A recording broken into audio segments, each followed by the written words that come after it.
మరి అందరూ కూడా సంసిద్ధంగా ఈ కార్యక్రమాల్లో ఏకీభవించి దేవుని నామాన్ని మహిమపరచాలని మరొకసారి జ్ఞాపకం చేస్తూ, మరి సమయంలో మన మధ్యలో ఉన్నటువంటి రూతు గారు బోయోజ్ గారు మరి వేదిక మీదకు వచ్చి వారి యొక్క సాక్ష్యాన్ని ముందుగా తెలియపరచాలని వారికి సమయాన్ని ఇస్తూ ఉన్నాం.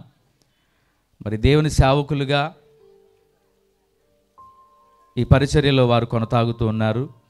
నారాయణపురం బ్రాంచ్లో ఒక ప్రత్యేకమైనటువంటి పరిచర్యను వారు చేస్తూ ఉన్నారు. దయచేసి వారిని వేదిక మీదకి రావాలని వారిని ఆహ్వానిస్తూ ఉన్నాం. దేవుడు వారి జీవితంలో చేసినటువంటి మేళ్లను క్లుప్తంగా సాక్ష్య రూపంలో సంఘానికి తెలియపరుస్తూ దేవుని మహిమపరచాలని సమయాన్ని వారికి ఇస్తూ ఉన్నాం. త్వరగా రావాలి.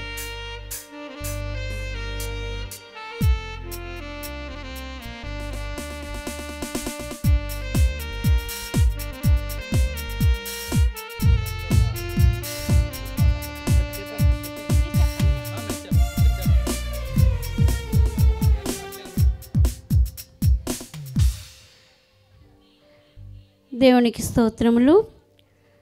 డాక్టర్ జూలియమ్మ గారికి, కూడి వచ్చిన సంఘమునికి, దైవ సేవకులందరికీ వందనములు తెలియజేస్తున్నామండి. మరి మేము ఈ యొక్క సంఘంలోకి నడిపించిన తర్వాత మా యొక్క పరిస్థితి, మేమిద్దరం విడిపోయి ఉండేవాళ్ళము. అంటే ఈయన వ్యసనాలకి చాలా ఎక్కువగా గురైపోయి తాగుడు వ్యసనాలతో బంధకాల్లో ఉన్నప్పుడు ఆత్మీయ తల్లి గారు డాక్టర్ జూలియమ్మ గారు పరిచయం అయ్యారు. ఈ సంఘ బిడ్డల ద్వారా, ఆత్మీయ తల్లి గారి ద్వారా, హిమానీల్ గారి ద్వారా దేవుని యొక్క మహాకృపను బట్టి మరి యొక్క బంధకాల నుంచి విడుదల పొంది బాప్తిసం తీసుకున్న తర్వాత దేవుడు మహాకృపను బట్టి ఆయన పరిచర్యలో మమ్మల్ని వాడుకుంటున్నాడండి. ఆ యొక్క అనేక చోట్ల సువార్థికులుగా మరి ఇప్పుడు దేవుని యొక్క మహాకృపను బట్టి ఆయన పరిచర్య చేయడానికి, సేవ చేయడానికి దేవుడు ఎంతో కృపను అనుగ్రహించాడు. నారాయణపురంలో మరి మా యొక్క పరిచర్య కొనసాగుతుంది. మరి అనేక మంది బిడ్డల్ని, తాగుడు బంధకాలతో ఉన్న వారిని విడిపించడానికి దేవుడు మమ్మల్ని మధ్యవర్తులుగా వాడుకుంటున్నాడు. మరి దేవుడు ఇచ్చిన మహాకృపను బట్టి దేవుడి నామానికి స్తోత్రములు చెల్లించుకుంటూ, మరి జూలియమ్మ గారు మా యొక్క కుటుంబం పట్ల, మా పట్ల ఎంతో శ్రద్ధ తీసుకుని మాతో మాట్లాడడం, గైడెన్స్ ఇవ్వటం నిజంగా చాలా అద్భుతము.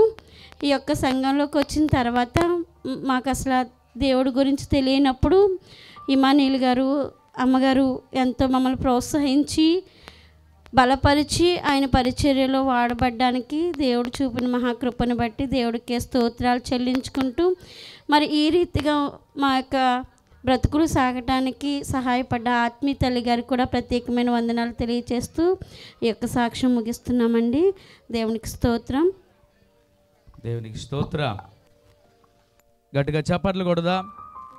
దేవుని బిడ్డలారా, నా ప్రాణమా సన్నతించుము, ఆయన చేసిన ఉపకారములలో దేనిని మరొకమని మరి వాక్యం సెలవిస్తున్నట్లుగా, మరి ఈరోజు దేవుని బిడ్డలమైన మనమందరము కూడా కృతజ్ఞతగా ఆయనను మహిమపరచవలసిన వారమై ఉన్నాం. మరి రూతు గారు, బోయోజు గారు వారి జీవితాల్లో చేసినటువంటి మేళను బట్టి సాక్ష్య రూపంలో ఈ విధముగా దేవుని నామాన్ని మహిమపరుస్తున్నారు. వారికి ప్రత్యేకమైన వందనాలు తెలియపరుస్తున్నాం. ఈ సమయంలో యవనస్తులు, యూత్ వారు వచ్చి ఒక ప్రత్యేకమైన